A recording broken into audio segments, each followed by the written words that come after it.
네, 지난해 한 수입 화장품 브랜드 연구소에서 한국 여성 700명을 대상으로 조사를 했더니 하루 평균 화장하는데 40분 정도를 쓰고요. 또 매일 사용하는 기초 화장품이 13개로 나타났습니다. 이 화장품 많이 사용하는 분들 특히 주의 깊게 보셔야 될 것 같은데요. 최근 한국유방암학회가 화장품에 들어가는 대표적인 보존제 성분인 파라벤이 유방암을 유발할 수 있다면서 정부에 역학 조사를 제안한 것으로 MBC 취재 결과 확인됐습니다. 보도 내용 함께 보시죠. 지난 15년 동안 유방암 환자의 증가세는 가파릅니다. 우리나라만 해도 4배. 여성들의 초경은 빨라지는데 출산은 늦어지고 모유 수유 비율도 떨어졌기 때문에 유방암이 늘었다는 게 주된 분석이었습니다. 그러나 이것만으론 설명 안 되는 환자들도 속출했습니다.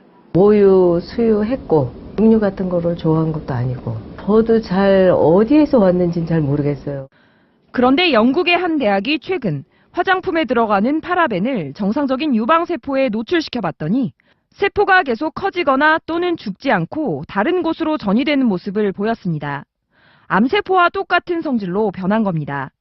한국유방암학회는 영국 연구 결과에 대해 고농도의 파라벤이 DNA 손상을 일으켜 암을 유발하는 게 증명됐다고 평가하면서 파라벤과 유방암의 관련성에 대한 정부 차원의 조사가 필요하다고 밝혔습니다.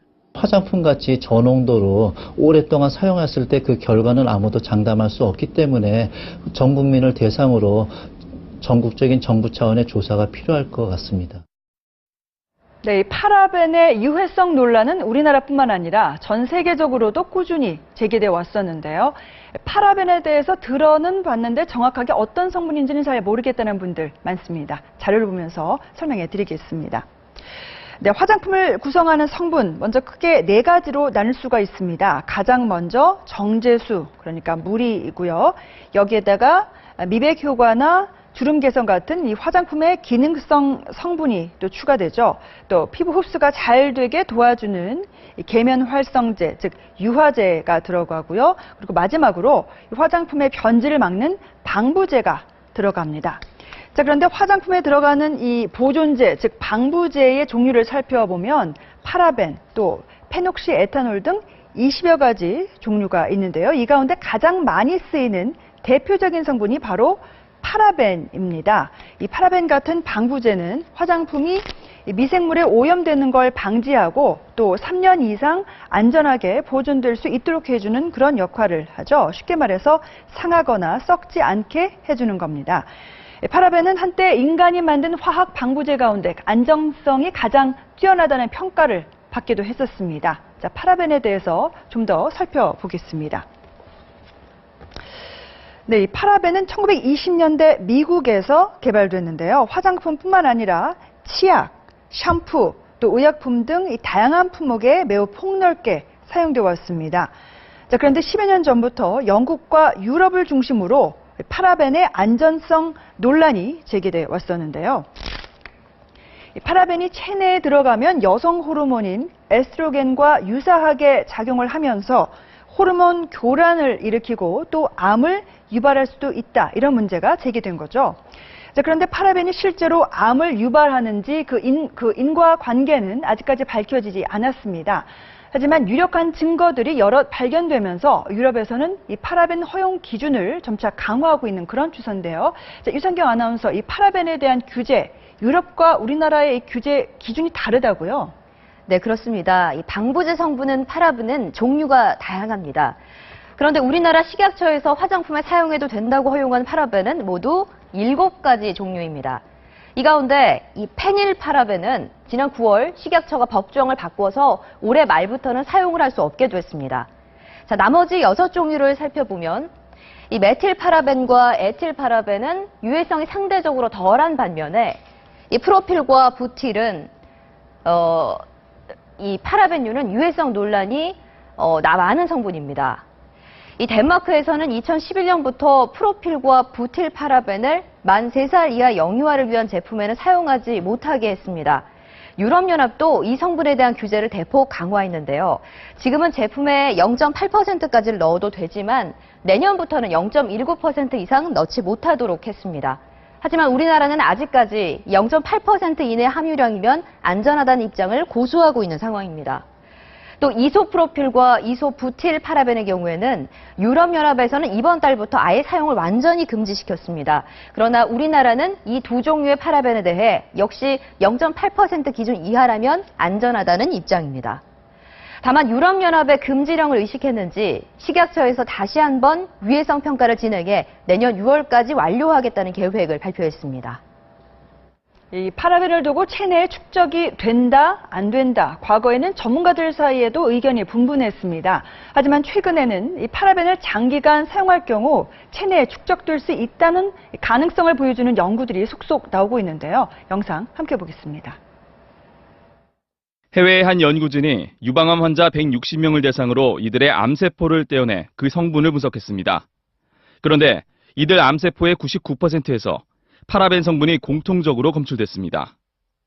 주로 겨드랑이 쪽에서 검출됐는데 당시 연구팀은 얼굴로 흡수된 화장품의 파라벤 성분이 겨드랑이 림프절에 모였다고 추정했습니다.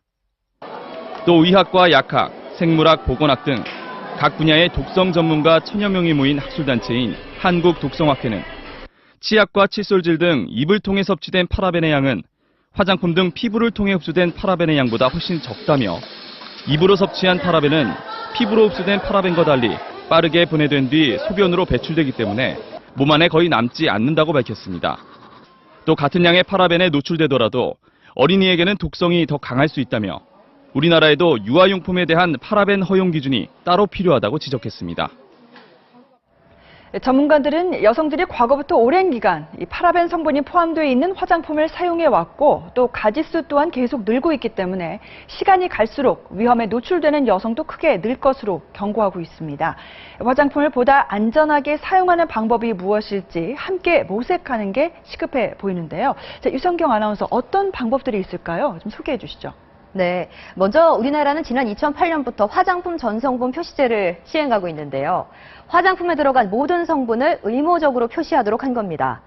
화장품 상자나 용기에 깨알 같은 글씨로 수많은 성분이 표시된 걸 보셨을 겁니다. 그런데 이 내용을 읽어봐도 뭐가 뭔지 알기가 어렵습니다. 이 생소한 화학명으로 되어 있는 경우가 대부분이어서 한번 슬쩍 보고 외면하기 일쑤인데요. 대체적으로 읽기 쉽고 이해하기 쉬운 성분명이 많을수록 안전한 화장품일 가능성이 높다고 합니다. 천연 성분의 경우 동백 오일, 라벤더 에센셜 오일, 해바라기 추출물 등 대개 읽고 이해하기가 쉬운 이름으로 되어 있습니다. 이 때문에 비슷한 제품 서너 개가 있다면 각각의 성분 표시를 비교해보고 천연 성분이 더 많은 걸 고르는 것도 방법이 될 수 있습니다. 또 여성환경연대가 만든 톡톡이라는 인터넷 사이트에 접속하면 화장품에 들어가는 7천여 개 화학 성분의 유해성 정보를 확인할 수 있습니다. 성분의 유해성 정도에 따라서 이 녹색과 노랑, 빨간색 이렇게 세 단계로 나눠서 알려주는데요. 이 빨간색 성분만 피하더라도 보다 안전한 화장품 사용이 가능해지겠죠. 또 파라벤이 함유되지 않았다는 무파라벤 마케팅에 현혹되지 말아야 한다고 강조합니다. 대신에 들어간 이 대체 방부제가 이전보다 더 안전하다는 근거가 없기 때문이라고 하는데요. 결국 성분 하나를 하나하나 검색해봐야 제대로 알 수 있다는 얘기겠죠. 마지막으로 한국 여성들에게 가장 필요한 건 화장품 다이어트입니다. 이 모든 제품을 천연 화장품으로 바꾸는 건 어렵다 하더라도 가짓수를 줄일 수는 있겠죠. 먼저 클렌저로 세안을 하고 토너를 바른 뒤에 로션, 에센스, 크림 이 세 가지 중 한 가지만 사용을 하고 자외선 차단제로 마무리하면 화장품 사용 가짓수도 4단계로 축소가 돼서 파라벤 함량을 대폭 줄일 수 있다고 전문가